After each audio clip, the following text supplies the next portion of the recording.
Okay, thank you for that, Russ. Also, if you could make me the co-host, I'll be with you throughout the class. Okay. Thank you.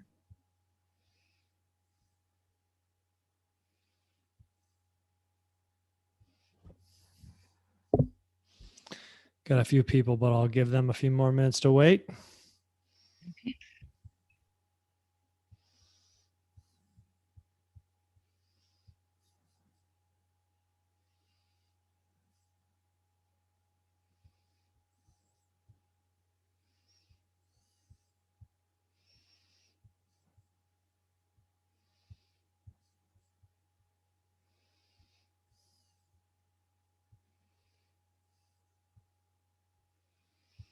Okay, you are co-host.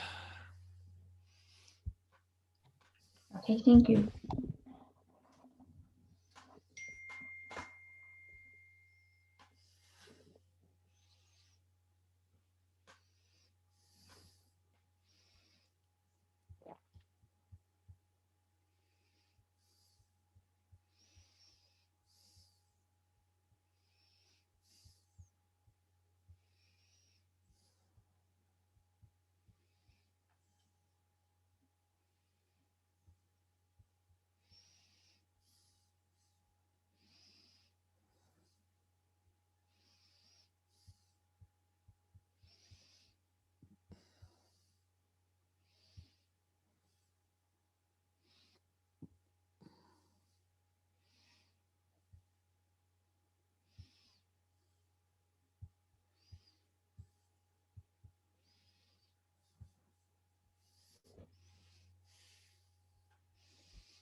Afternoon, Jean, Susan, Candace, Kathy, Mary. Hi, everybody. Hey, Russ. Good to see you all.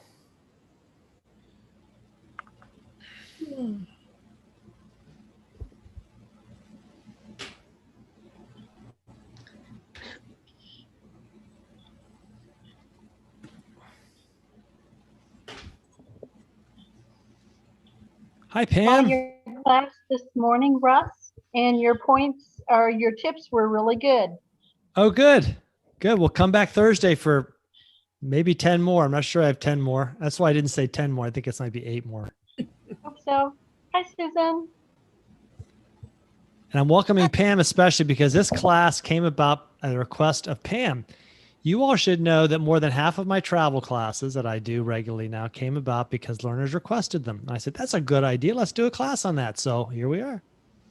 Fantastic. Thank you. This one's about how to plan an overseas trip, particularly on a budget. If you don't have a budget, you could hire someone to plan it for you. Or you could go on a tour, which is nothing matter with a tour. Actually, I've done a type of a tour. I'll explain that in a second. But the class tonight, how to save money on travel with seniors, that came about because of a request. I said, "Oh, that's a good one." And I don't even know all the ways. One of the wonderful things about the first 1 or 2 times I do a class is I asked everyone participating if they've got more ideas that I haven't thought of. And so if I left something important out today, I'm sure I did. You all can tell me about an idea. Any ideas you have that I've left out. So anyone here, you want to take a trip this year or next year? Raise your hand. Okay, good. Next year. Next year. I'm debating whether it's this year or next year myself. I'm thinking of experimenting on what I teach and taking a trip abroad. So where would you go? Well, the place you'll find out in the class. I'm thinking of going back to Italy. My wife and I were there a year, almost 2 years ago, and we're intending to go back last year. That didn't happen, obviously. And I've only been thinking about it now because it's so cheap. Flights are inexpensive, and lodging is inexpensive, and the Italians really want us to come. One of the things my wife and I have done, I'm just killing time here for a minute while I get everyone to join, but I'll give you a little tip. We've gone somewhere and then we said, we'd like to go back there and spend some more time. So when we walked through from about 100 miles, something called the Way of St. Francis in 2019, we went through a lot of towns, and we just spent a night there. Small hill towns. And so when we were thinking about it recently, we said we would love to go back to some of those towns and spend a week. There's a lot to see in the town, and we could walk, and lots of places to visit around it. And I am thinking of writing a book about it eventually. So I could do stuff, and even toying with the idea, if I could find a place to teach classes from, I could teach my classes while I'm in Italy. But it's 6 hours difference. So I think I would not do those 7:30 at night Eastern time classes. Might have someone else do those. Well, it's good to have you all here. I just came back from those that were in my class this morning, and a couple of you were here, at least 2, maybe 3. I shared that I took my first flight in years. I used to fly all the time. And so when I was going through Dulles Airport this time, I said, I really feel rusty going through this place. I'm trying to remember what to do. But Dulles Airport, which is where I normally fly out of, it's Washington Dulles, is normally a very busy place and a crowded place. And it was like not quite a ghost town, but a comparative ghost town. The flight, I flew to Maine, to Portland, Maine from Dulles. There's a direct flight, and it's a great direct flight. It was inexpensive, and anyway, the flight up to Maine was full. The flight to Portland last Thursday was full. The flight back today was about 3/4 empty. We all had plenty of room in the plane, and if we'd wanted more, we could have had more. And so anyway, good to see so many folks back from this morning's class. Hi, Teresa. Hi, Nikki. Harold.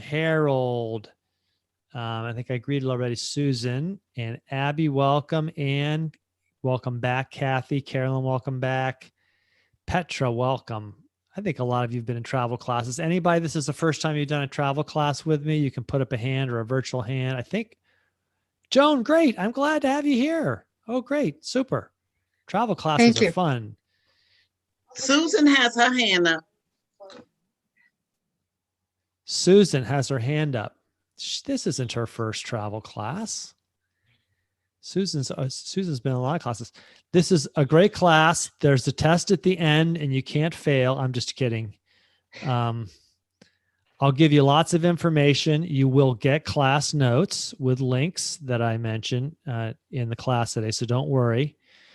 Please today, if you have questions about anything I'm talking about, don't hesitate to ask and put the question in chat. I'll gather around and pick up the questions in chat. We have Kim here as a TA. She will help you also with any issues you have. She'll also note questions for me in the chat because I'm going to cover a lot of material today, and there's probably more I could cover, and we'll make sure we get it all done. I'm just checking the chat here to see what's at the beginning. Kim has introduced herself.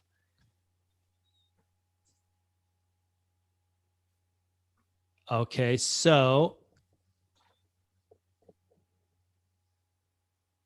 Kim's asking if, I see. She wants to know if Kathy is registered for the class. So we're going to just give one more minute to see who else is out here. Pat, we'll admit the folks that are there. Kim, I'll admit them. I recognize most of those names except for one. Let's do one thing here. Let's just get a greeting from everybody. Let's see. You can just say where you're from. Often I have people put it in chat. You can just say today where you're from. So, Joan, where are you from?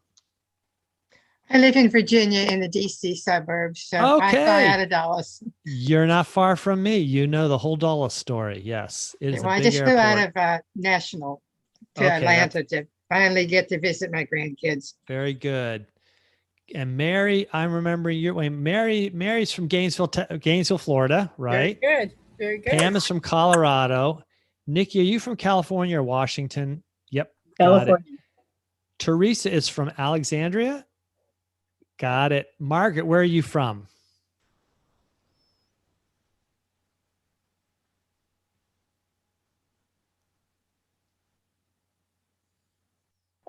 St. Pete, Florida. Okay, I've been there. Harold, are you from Michigan? No, actually, I'm here in Charlotte, North Carolina. Charlotte. That's right. Another one of those Charlotte folks. Great town. I love Charlotte. Susan is from Houston. Pat, where are you from? You told me this morning in the chat, and I apologize. I've forgotten. The Los Angeles area. Los Angeles area. And Kathy, where's Kathy from? I'm from Michigan, near north of Detroit, near Flint. Okay. Let's see. Abby's iPad. Abby, where are you from? Houston. Houston. Another Houstonite. Okay. Let's see. Candace says, I'm just checking Candace here.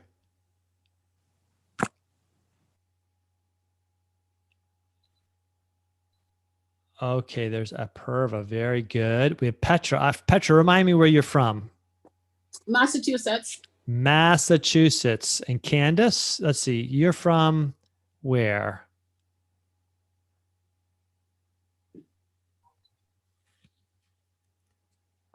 We'll give Candace a second. Carolyn is from California. And Ann Walker, where are you from? Ohio. Ohio, great. Super. Glad to have you all here this afternoon. I'm really glad for this. I mentioned earlier, this is a class which was requested by learners. Pam was the first one to suggest it, but then others suggested it as well. Because we do talk a lot about planning trips. I do quite a few trip planning classes. There's one, how to use your mobile phone and other apps and online sites to plan trips. And I'll drop a few of those names again this afternoon, but don't forget just to come back for that class, which is, we hold that every week or two. And so glad to have you all here. I'm going to go ahead and share my screen.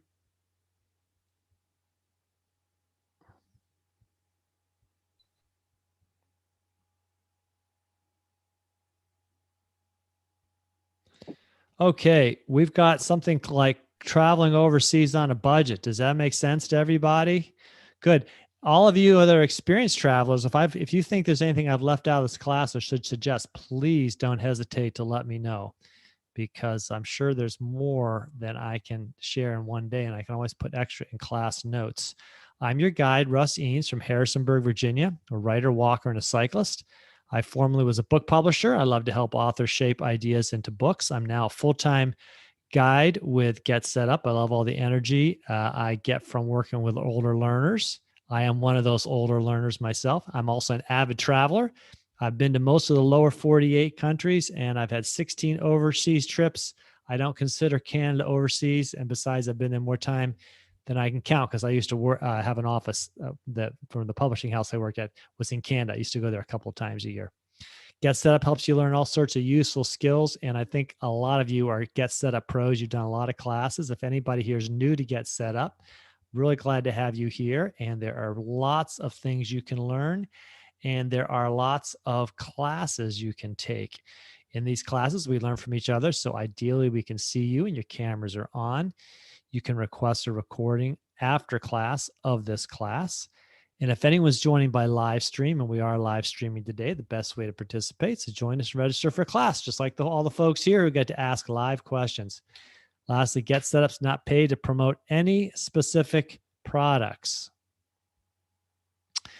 Here's what we're going to talk about today, our agenda: how to travel more with less, what I call more travel, less money spent. That means you can do it more often. This class is for you if you want to know how, where to begin planning a trip. So I've got some ideas for you here. So besides saving money, I'll do a little bit of, we went a little bit too far. We're going to do a little bit of a tour versus a comparison of tour versus travel, individual travel. We might get to that at the end. That's kind of an optional. And of course, we're going to do the whole trip planning process. Any of you who've taken my slow travel class know that the foundation of saving money, for me at least, is what I call slow travel, which means slow down, maybe see fewer things, but see them a little more in depth, live a bit like a temporary local. And you will find yourself enjoying the trip a lot and not spending more money. So you can come back and have more trips like that. The first thing, when you're thinking about making a trip, especially an overseas trip, is what are your possible destinations? Where do you dream of going to? When I was a kid, my dad traveled overseas for work. He went to Europe several times, and I got the idea I'd like to go there someday myself. I was just 9 the first time, maybe even 8 the first time he went overseas, and he took photos, slides, I should say, that we saw annually. And I'm actually doing a class on that in the middle of this month about how I tracked down the places my father had photographed when he was in Rome. I had a lot of fun doing that over 50 years after he'd been there. But a place I just had to captivated my attention ever since I was a kid was England. And I really dreamt of going there. So I got to go there for the first time for my work in 1998 and was spent 10 days there, maybe 11 days. I loved it. I was captivated by history. The first time somebody who was touring me and taking me up to London for a meeting pulled into a little village church and said, "This church is 1,000 years old." And I was dumbstruck. I'd never seen anything that old in my life. And then when later I was in London, I saw this place, which you may recognize. It's the Tower of London. And the Tower of London, the first time I went to England, I didn't go in the tower. We just walked around it. And on the north side, the north bank opposite, this is looking at it from actually across the Thames. On the other side of the tower, there are walls, the uncovered walls built by the Romans. And when I saw those walls, I said, wow, walls that are almost 2,000 years old. I got to see more of that history. So it's no secret then that the next 2 trips I took after that, I went back to the UK in 1998 with my wife, and I went back again. And we had a son who was studying at University of Gloucestershire, and we spent 2 weeks in the UK with him and toured around for about 2 weeks. We saw a lot of places we wanted to see and got to go into this place, the Tower, finally. And I went back there again in 2012. Been back 3 more times since then. But anyway, sometimes a dream isn't just a place you want to go to, but it's something like this. This is a 747. This is another dream I had since I was a little kid. And I was captivated by the 747 the first time I saw it. And I said, I think I want to fly in one of those. So when I got to go to Frankfurt for work, Frankfurt, Germany in about 2014, I had an option to take a flight that was on a 747. Didn't cost any more than the flight that didn't. So I said, I want on that flight that's a 747. So sometimes our dreams aren't just the places we want to go, but it's how we travel. So the very first thing then is to think about where you might want to go. So that could be wide open. It could be anywhere in the world. Maybe you want to go to Asia. Maybe you want to go to South America. I can highly recommend South America. Maybe you want to go to Mexico. Maybe you want to go to Africa. Maybe you want to go to India. Maybe you want to go to Europe. But wherever you go, you're going to have to develop a budget for it. So here are some of the things you're going to have to consider, the main expenses when you're looking at a flight. And I'll talk to you a bit about how I've done this for an upcoming trip I may take to Italy. So as you think about going somewhere, you can develop a budget. You're going to research, first of all, flights. All right. You're going to look at lodging. How much is it going to cost me to stay where I want to go? And maybe I'm staying in a whole bunch of different places, or maybe I'm just staying somewhere for a week, but there's a lodging cost. You're going to look at transportation on the ground. So when you get somewhere, let's say you're flying there, you also have to get around. Maybe you're going to rent a car. Maybe you're going to take a train. Maybe you're going to take buses. Maybe you're going to take a ferry. You're going to have to think about sites you want to see when you're there, those cost. And you're going to have to think about food and meals.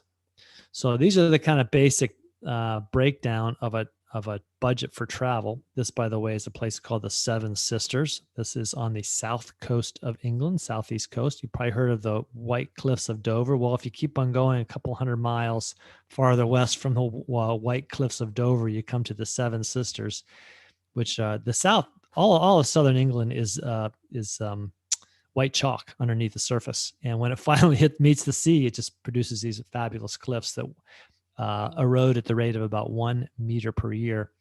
The spot where I took the picture from, just by the way, was the site of an Iron Age fort. So that means we're going back about 3,000 years. And when that fort was built, the ocean was about 1 or 2 kilometers away.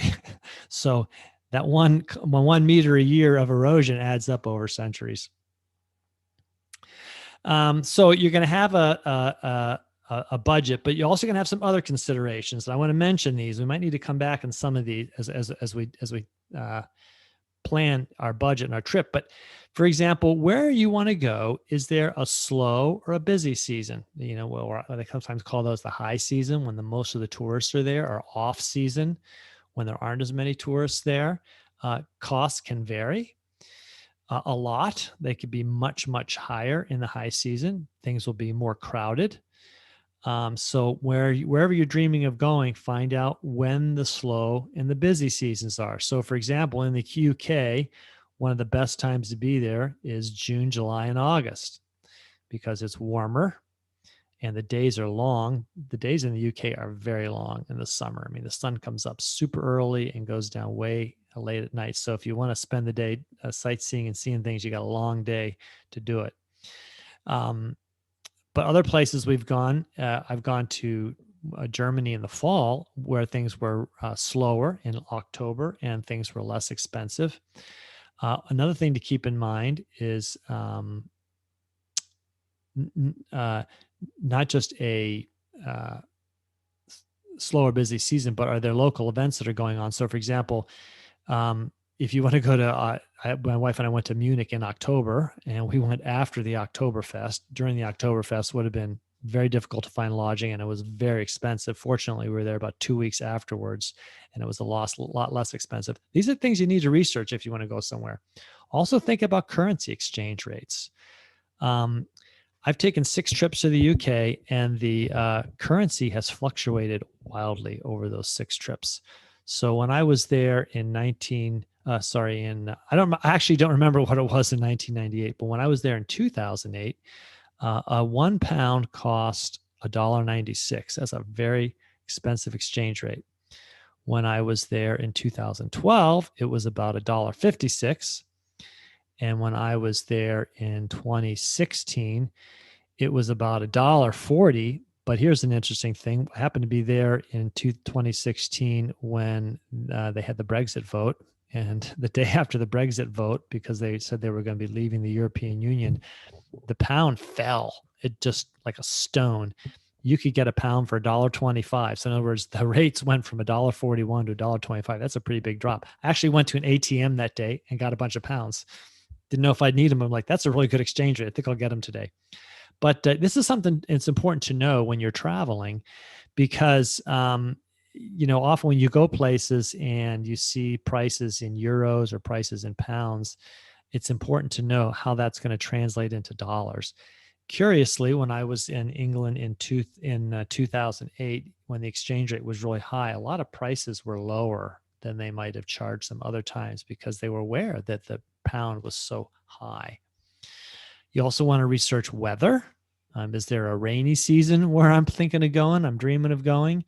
I biked across the UK in 2018 from Land's End, which is the southwest corner of Cornwall, to John O'Groats. That's the northernmost top of England, Scotland.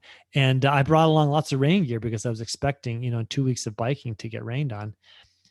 Actually didn't rain once in 2 weeks. I was shocked because when I was there in 2012, it rained a lot. When they kept telling me this is the dry season.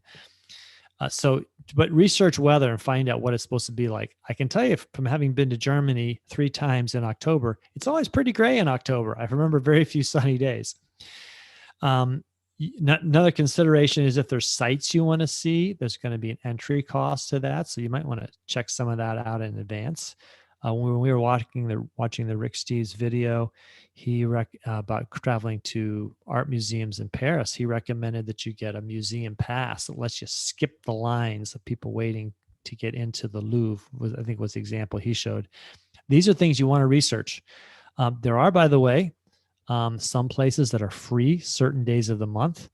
I've gotten into some fabulous sites because I coincidentally happened to be there on the free day, didn't know it in advance. When I was in Paris in 2013, found out that the Musée d'Orsay is open on like every third Thursday in the month for free. And we happened to be there that day. So we got to go in that evening for free with a lot of other people.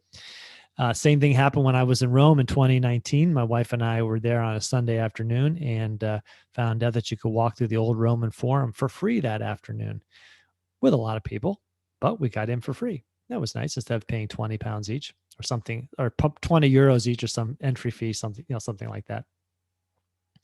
The other thing, another consideration just to remember about is you're going to need a passport if you're going to go overseas, and there is time and expense in that. If you were in my top 10 travel class this morning, I shared that it costs $110 to get your passport renewed. And there's a $35 application fee to add to that if you don't have a passport. If you don't have a passport, also the wait times are long, anywhere from 4 to 8 months. So if you're thinking about going overseas and it's next year, it's not too early to apply for your passport if you don't have one. If you're thinking of going overseas and you have a passport, just check your expiration date. You don't want to be trying to travel overseas on an expired passport. I thought on your slide this morning it said $100 plus $35 for a passport. Did it just go up in the last couple hours? You have a better memory than I do, Carolyn. So maybe it is 100. I can't remember if it was 100 or 110. But thanks for catching me on that one. I'll check that. Maybe I'll get a chance to check it before the end of the class. In any case, no matter what I say, the government will tell you what it's going to cost. Yeah. Saying Russ said won't do you any good. So my wife and I recently considered, haven't made a decision yet, but we considered about making a trip to Italy. And this is the budget that we set. Oh, Joan says it is $110. Okay. Thanks, Joan. So this is a budget for the two of us to travel to Italy. And this is the reason I'm thinking about it is because this is a bargain. So our flights, if we were to fly direct, and I like to fly direct for several reasons. For one thing, it's faster. And the second reason, I believe very strongly in the power of airlines to mess things up and the weather to mess up the airlines. So I've had numerous times where I've had flights that I didn't make because of weather considerations. So my wife and I, if we're going to travel overseas, we like to get a direct flight. And we are fortunate in that we live near Dulles Airport, and that is an international airport. And so we like to, when possible, get direct flights from Dulles Airport. So I recently saw that you could fly from Dulles or Washington Dulles Airport to Rome direct on it's a Delta flight, which actually it's flown by Alitalia, and that's the Italian airline, and Delta code shares with them. So I had Delta membership, frequent flyer miles. $530 to $680 each per ticket, and that is a real bargain for an overseas flight direct.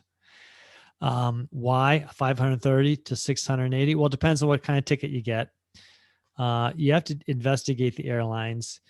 They have changed in the last 2 years to 3 years, the major airlines, and those would be Delta, United, and American, the major American airlines. There are some larger other European airlines like British Air that don't behave this way necessarily. But in order to compete with cut rate airlines, they now have many classes of flight of seats you can get. And their cheapest, what they call like basic economy or something like that, it's $530.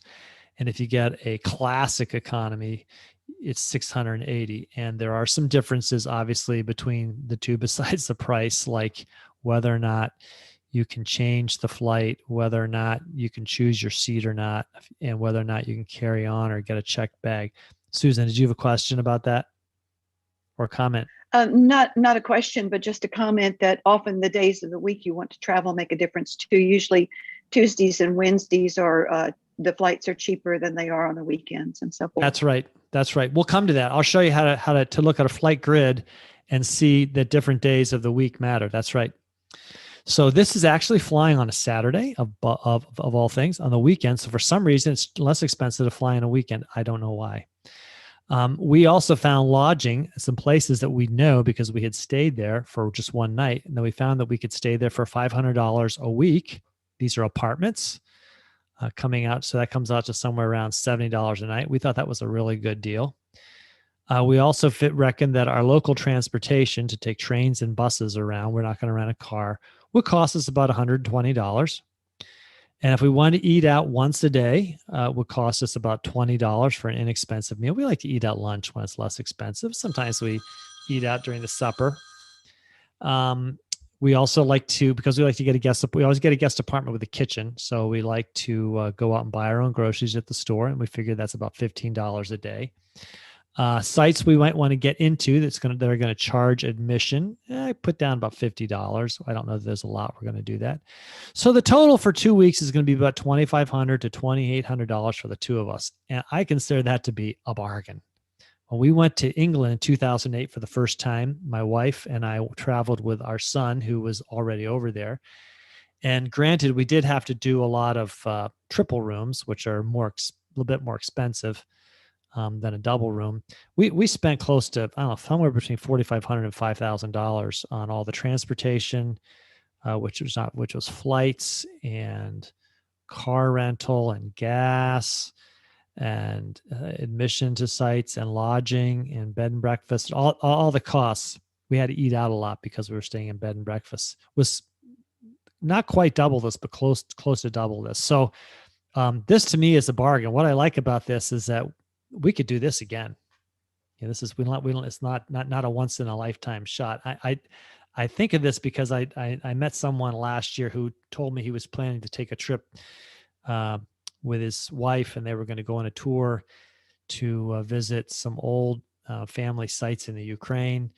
And he just happened to comment that they were saving up for it because it was going to cost them between $10,000 and $15,000 to take this tour. And I thought, that's a lot of money. I could take about 4, 5, 6 tours, trips by that, with my wife. Again, if that's what you want to spend, I mean, I have no problem with people that want to spend money in that, but I like to be able to travel more often and spend less when I do it. So I'll come a bit around to how I do this research, but this all came about because I had done some research on this, and because I traveled a lot, I know how to use websites for flights, and I know how to use websites for lodging. I've also learned how to research local transit and transportation. And I've also eaten out a lot, so I can know how to set a budget for ourselves. Now, after you've dreamt of where you want to go and set a budget, you may have to readjust. All right. So one thing that can cause a readjustment can be a good deal on a flight. So maybe you're thinking of going somewhere, and maybe you're not totally convinced that's where you want to go, and you find a great deal on a flight somewhere else. Those of you that have been in my class on using mobile and online sites for planning travel know that Scott's Cheap Flights will pop up flights that are ridiculously low, and you might say, I never thought of going there, but that looks like an interesting place to go, and the flight is so cheap, I think I'll go there. So you might research it a little bit and find out about lodging and decide you want to go. Because when you're looking back at this budget again, you can see that flights for two of us are going to cost somewhere between $1,060 and $1,300. So almost half of the cost is a flight.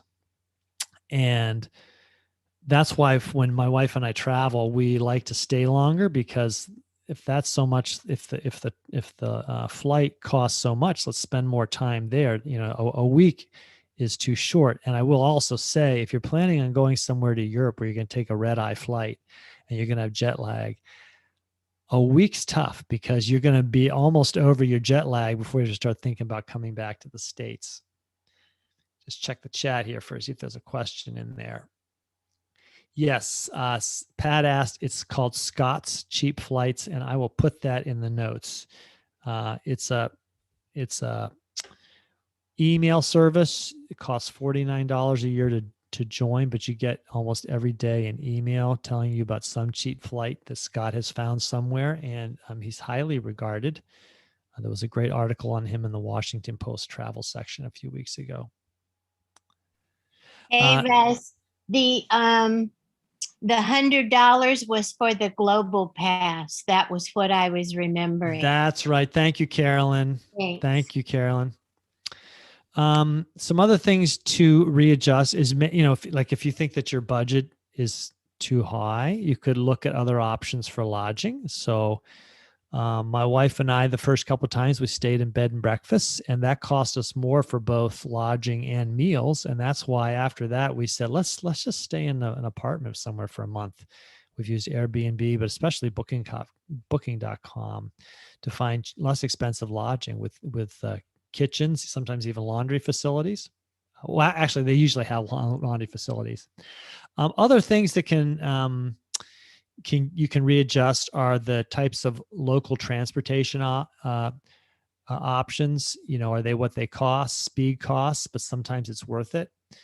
I've rented cars when I've traveled to Europe, and I've also taken trains. And here's an example of where in 2013, my wife and daughter and I were in France and Germany, and my wife and I traveled for a week by myself, and then our daughter came and joined us, and we traveled for a week and a half in France and in Germany. And we had a car rental while we were going around France for nearly 2 weeks. And so when you get three people, a car rental's a good way to go, because the third person, per person, that's pretty inexpensive. Or I should say was. Right now, car rentals are really expensive. I wouldn't even personally think of it. But to get back to my point, our last, we were in Burgundy, and then we went to Alsace, and then we went to Paris. And so we drove to Paris. And the drive to Paris was about a 6-hour drive. And might have even been 7 hours. It took most of the day. And we got into Paris in the evening, which was, Paris is a beautiful city, and I love being there. But the thing that got me later was I thought, if I'd taken the high-speed train, it would have been here in 2 hours. And it would have also delivered me right into the middle of Paris. And I thought, it would have cost me a bit more, but it's the first time and still the only time I've been in Paris. I wish I'd had the day there instead of just, that whole day there instead of that evening. We could have taken an early train, wouldn't have to drop off the car and all that. So sometimes, the speed costs you. So it would have cost us more to take a high-speed train for 3 people, but we would have spent more time in Paris. And I think that would have been worth it. So these are the kinds of things you have to compare. I will also say, if you're thinking of driving and renting a car, besides the fact that right now, and I expect for the next year, that they'll be pretty expensive.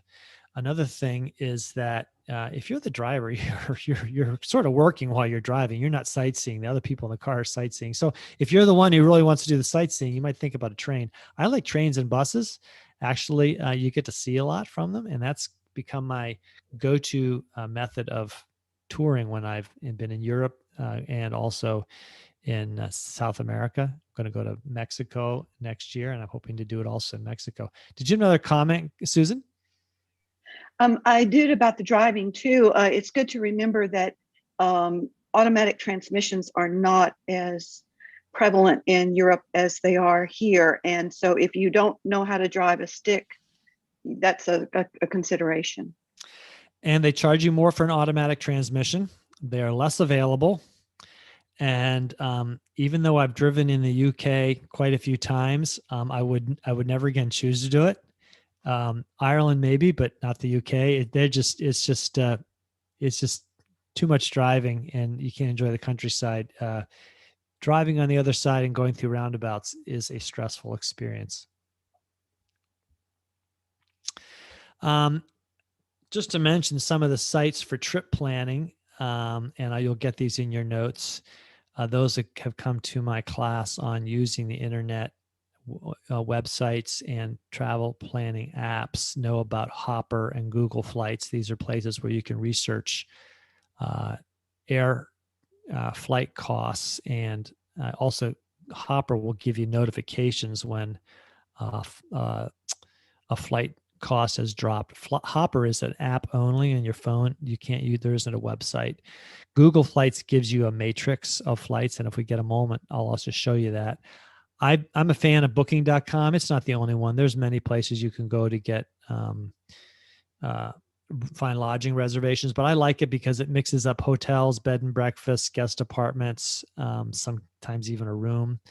And I've always had good luck with booking.com. No regret with anything. And besides, they call me a genius when I go there. Actually, if you use it enough, they put you at a level they call genius level, and you get a 10% discount. So it's something nice to use. And also, I do an entire class on how to use Airbnb. So Airbnb is a place that you can use for finding lodging, either as a guest apartment or as a room or even a whole house. And Apurva also mentioned Skyscanner. Yes, my wife is a fan of Skyscanner. It'll check all the airlines for the cheapest flights. That generally works overseas. There are a few airlines in the past which didn't cooperate. So, for example, on domestic flights, you can't get the prices on Southwest Airlines. And some of the other overseas flights in the past, like Norwegian Air, which doesn't even fly to the US anymore, wouldn't have had their flights in there necessarily. You can also go to some national train websites. Let me show you one of these because I think this is a fun way to do a little bit of research on a trip. This is called Trenitalia. This is the Italian national train site. And by the way, a lot of these ones I've had in Germany, Italy, France. They're also apps for your phone, so you can get your tickets on there. You can make reservations, but you can say, I want to go somewhere a certain time.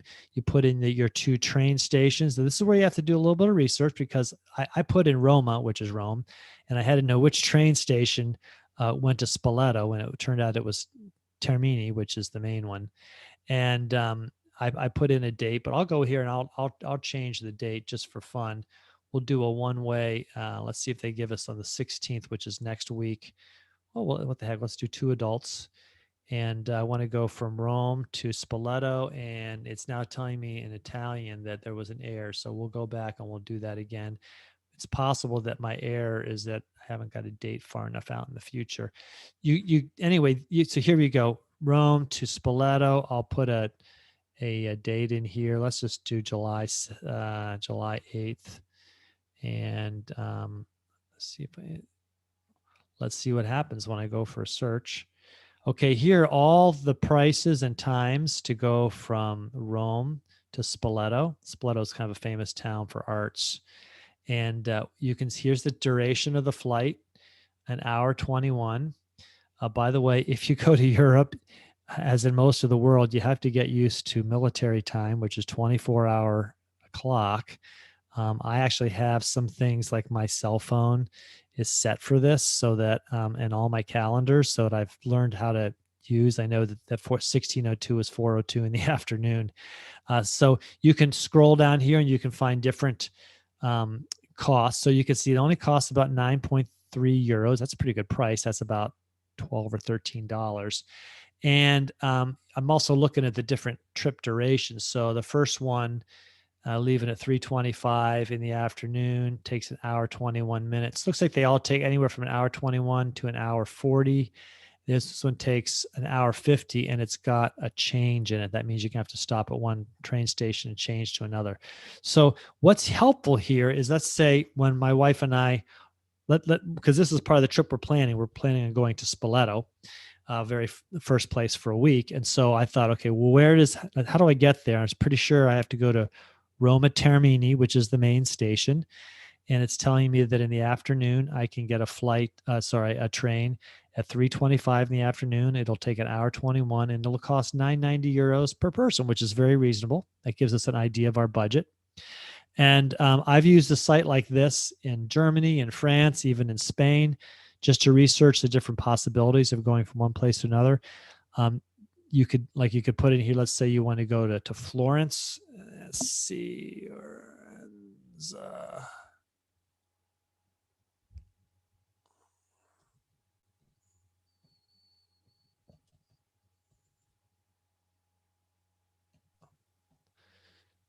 Question is it going to calculate?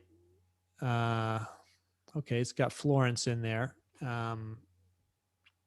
There are faster trains. These are all pretty fast trains, if you ask me. To Florence, also it's a high-speed train, only 990. Wow, that's really good. That still says Spoleto. Up here?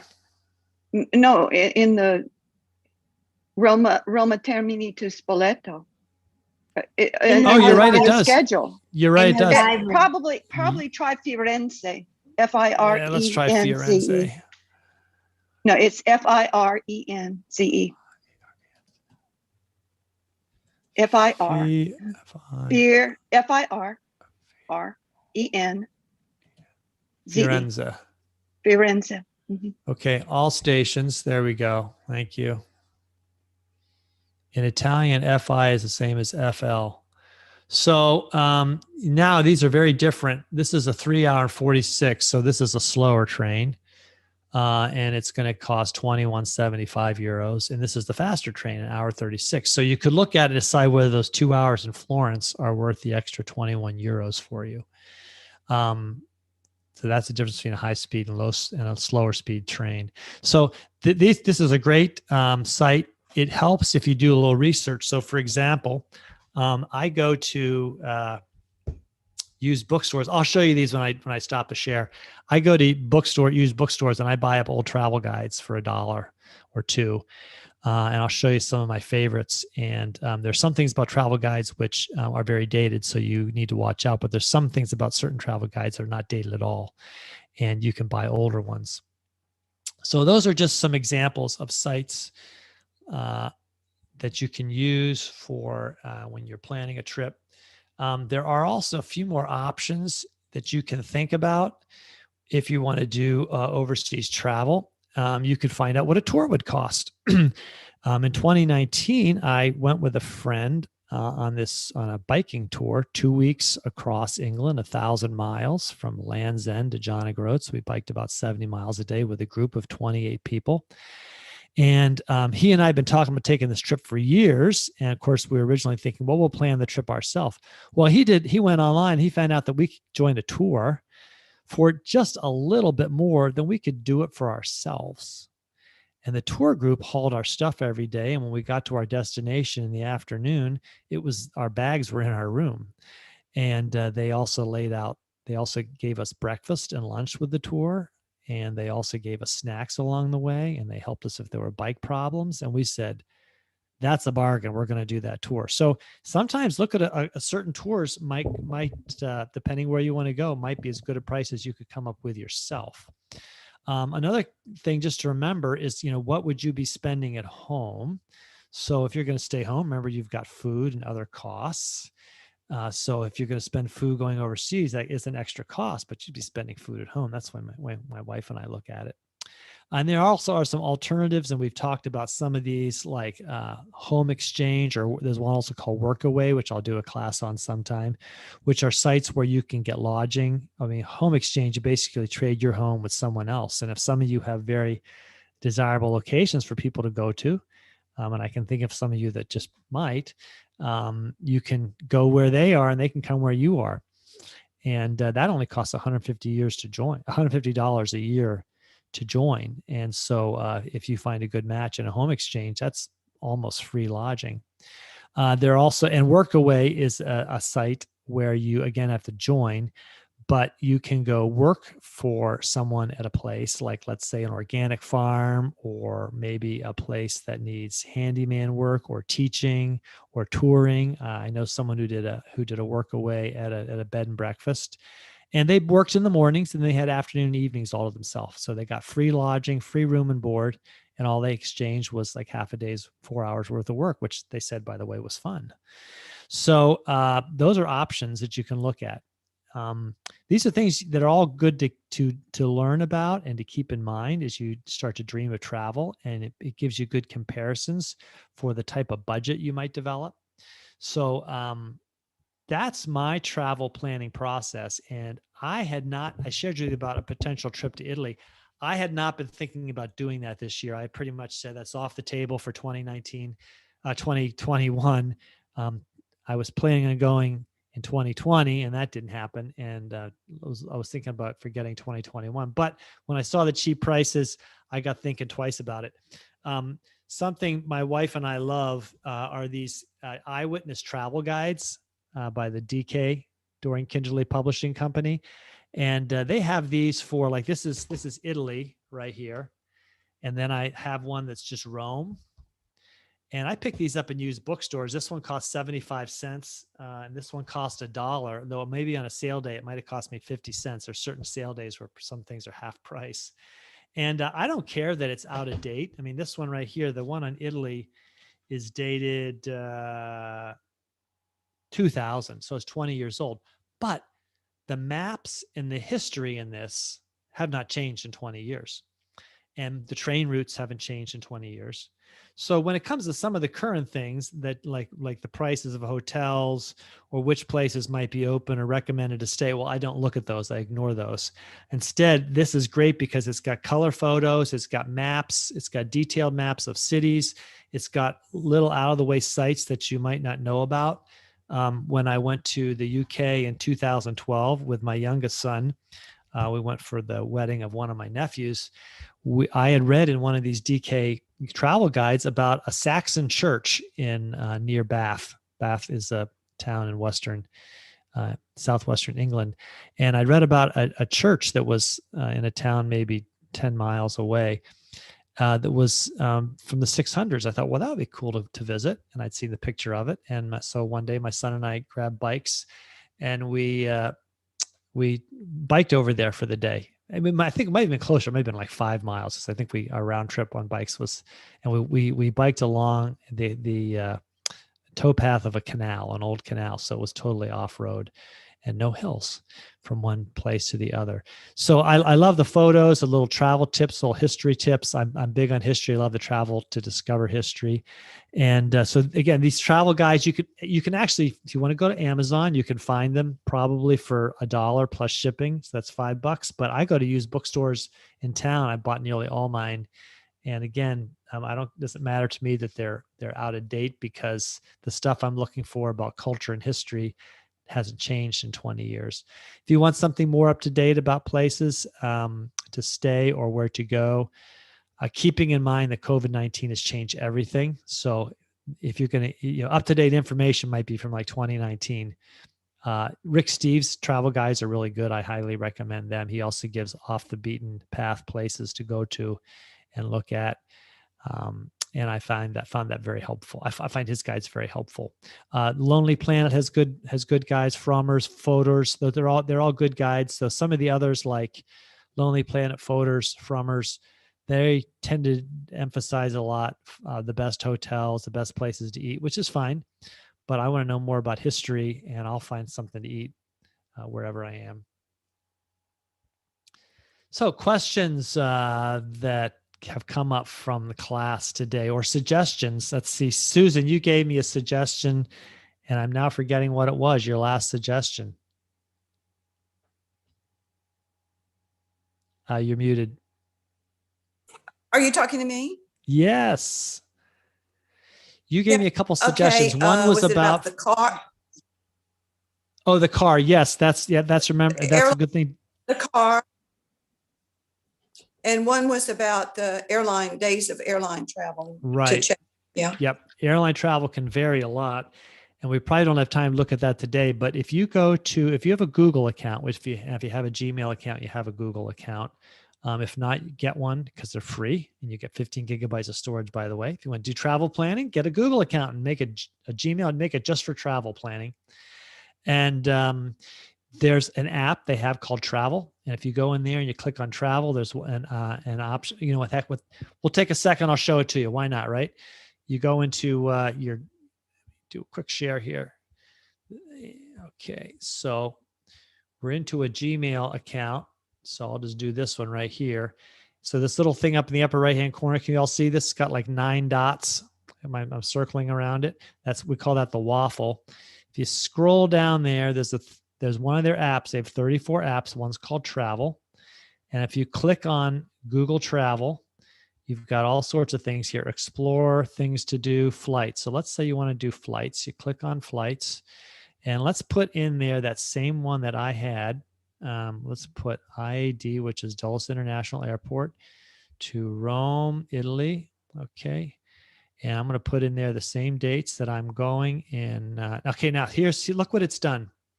It has pulled up a grid on a calendar, and it shows me that in June, if I fly out all these dates, say June 23rd, it's only $528 a flight. Whereas if I go in July, it's $728.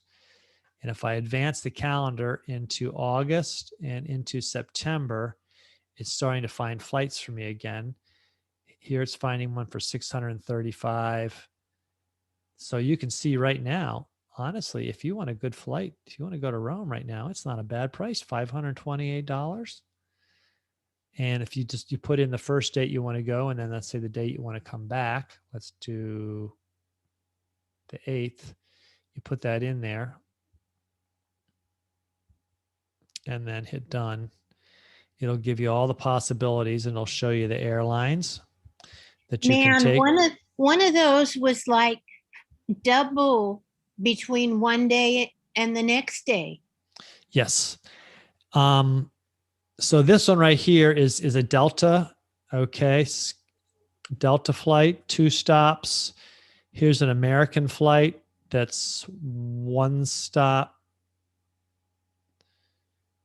You can tell this is the duration of the flight. I would personally stay away from a 19-hour flight. That's a long time to be traveling.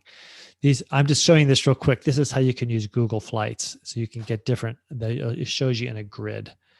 And yes, you know, Carolyn, I was looking at flight prices last week, and I was finding flight prices just when I was researching it, they doubled from one day to the next.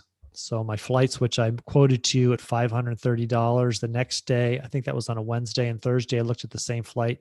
Delta was trying to sell it for over $1,000. I did not bite. And next thing I knew, it was back down to $530. So the airlines have everything set in an algorithm. That's why Scott's Cheap Flight finds these things. Scott's Cheap Flights finds the computer errors. And if an airline advertises a price and you book it, you get it. They can't come back and say, oops, we didn't mean to give that to you. It's too bad. So yeah, it also can matter when you try to book a flight. I mean, when you're looking at flights, when you actually book it. So spend some time researching it and find out if there's a big variance. Generally, the longer out it is, to a certain extent, the better the price. But again, there's a certain algorithm that if it's far enough out and if it's not too far out and they haven't sold enough seats, they'll drop the price. And that's why you were seeing those cheap flights in June, partly also because Italy's just reopened for Americans. And that's why you can get flights there cheap right now. One more question. Anybody got a question or comment? Is the protocol for COVID across the board or on the airlines? No. Yes. Okay. Some of it is. Right now, anywhere in the U.S. that you get into an airport or on a plane, you must wear a mask. That's. What is the protocol when you go to their country? Yes, you need to research every country individually and beware that they change. One thing that has interested me in going to Italy with Delta has created what they call COVID flights, where they will facilitate tests for you and a guarantee to the Italians when you land that you are free of COVID. So the airlines are developing that individually. I expect that by the fall, This is my prediction. Do not hold me to this, but I'll just predict it because I have nothing to lose. I predict by the fall there will be a travel health pass that Americans can use. It'll be on their phones that will tell whether or not they've been vaccinated, whether or not they've had the illness. That's the sort of information, and that it'll be useful to allow you to get into certain countries. Right now, Europe has one for maybe 7 or 8 countries, I think, has developed it. And the idea is to roll it out to all the rest of the countries in Europe and in the EU, I'm speaking of. And I read that the US is in conversation with them about that. So I have there's a mutual interest on both sides of the Atlantic for tourism. We want people to come here and they want us to come there. So I think there's a mutual interest in developing this. So the protocol is to research wherever you want to go and find out what the requirements are just before you go. One thing that's being required in a lot of countries right now, and I know people that are going to Spain and Italy and England and places next month. In fact, I know someone going to Spain already in June. They're requiring a health form that you have to fill out, and basically it's saying, have you had the illness? Do you have these symptoms? Have you had a vaccination? Where will you be when you're there? So in the event that you land and get a test and you're positive, they would be able to contact you. But that's going to vary from one country to the next. Right now, last I read, the UK still is requiring a 10-day or 2-week quarantine. Might be 10-day if you land. So Harold, the answer is you have to research every country individually and keep researching it. If you actually make plans to travel, you have to keep researching it up until the day before you leave. Thanks a lot, Russ. That makes sense. Sure. May I ask a question about travel insurance? Do you recommend getting that?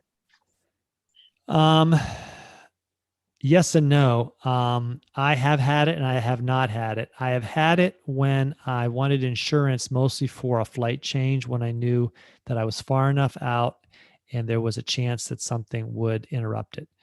That's when I've had travel insurance. I've otherwise not had travel insurance like health insurance because my own health insurance policy has covered travel internationally. And if you go to Europe, actually, if you have to end up in the ER or something like that, it's cost less than in the US.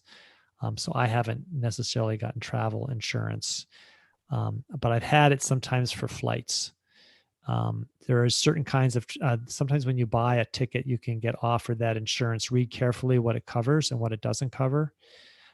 I've gotten it where it would cover, for example, if my flight was delayed a day or two, it would cover my lodging costs that were maybe I lost. That is a good point, though, for people who are retired or who are on Medicare, that Medicare does not cover medical expenses that are incurred internationally. So if you don't have alternate medical insurance, you might want to look into travel insurance. So it's possible. Is it possible? Do you know, Susan, if a Medicare Advantage plan might cover it? Well, I mean, that's something that you'd have to. I have a Medicare Advantage plan and it does not cover. Okay. Yeah, you'd have to check with your individual insurer. But a lot of people get travel insurance just for that reason, because their Medicare or their insurance doesn't cover it internationally. My Advantage plan doesn't even cover it when I'm out of the DC area. When I go to Atlanta, it's not covering that because they don't sell that plan in Atlanta. So you have to look at a lot of aspects. But there are exceptions, like for instance, my husband was retired military, and so I'm covered by TRICARE for Life, and it is good internationally. That's my primary insurer when I travel internationally. So for me, it's not a deal, and maybe for retired military, it's not, but for other people, it might be. One of the things I've taught in other classes or underlined is this idea of knowing your risks of where you're going before you go, and accepting those risks. If there's a risk there that you're not willing to accept, don't take the trip. If you feel a place is too dangerous, or there's, I shouldn't just say danger. I know that I went to Colombia twice, and both times there was some risk of health in terms of like catching a tropical disease. but I was assured by my son who I visited that I didn't need to worry about it. So again, I knew there was a risk, and I decided that it was worth the risk to go there anyway.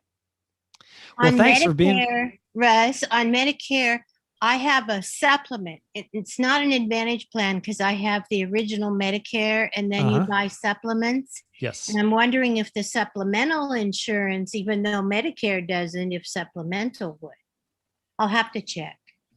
You'd have to check with your insurer on that. Yeah. Yeah, check on that, Carolyn. That'd be a good one. I'm still a few months away from that magic age, so I will know. I know a lot, but I'll know even more next year. I never thought in my life I'd look. Pardon, Joan? I'm a former librarian, and all those travel books you commented on, I would check out from the library maybe 3 or 4 months in advance, read them, and I would check them out and take them with me. Just be careful you don't lose them. And the libraries are always selling them. I would buy those maybe for 50 cents when they got the new one in and they were selling the old ones. That's so right. Look at the libraries too. That's another place I've gotten them, is at library sales. And honestly, you could even buy 2 if you wanted to. Don't tell, I'm a book publisher and I love books, but honestly, you can also take the pages out of it. They're very heavy. So if you want to just take some of the pages out of one, you can. I shouldn't really say that. That's what Rick Steves tells everyone to do, is tear out what you need. And if you buy it used, you can afford to do that. That's right. You can go get another one and keep one on the shelf. You've been a great group. I really enjoyed having you in this class, and this will be a regular class. And I look forward to seeing many of you in other classes. Tonight, I'm doing one on how seniors can save on travel. Like I said, that thing about Medicare, I never thought I'd look forward to becoming 65. Well, also there are other advantages to it in travel, and and one I've already hit, and I think I'll tell that's a secret for tonight's class at 7:30. So hope to see you at 7:30 on ways to save money for travel as a senior. Thanks for coming, everybody. Have a good afternoon. Thanks, Russ. Bye, Russ. Thank you. Take care. Yeah. Thank bye. you.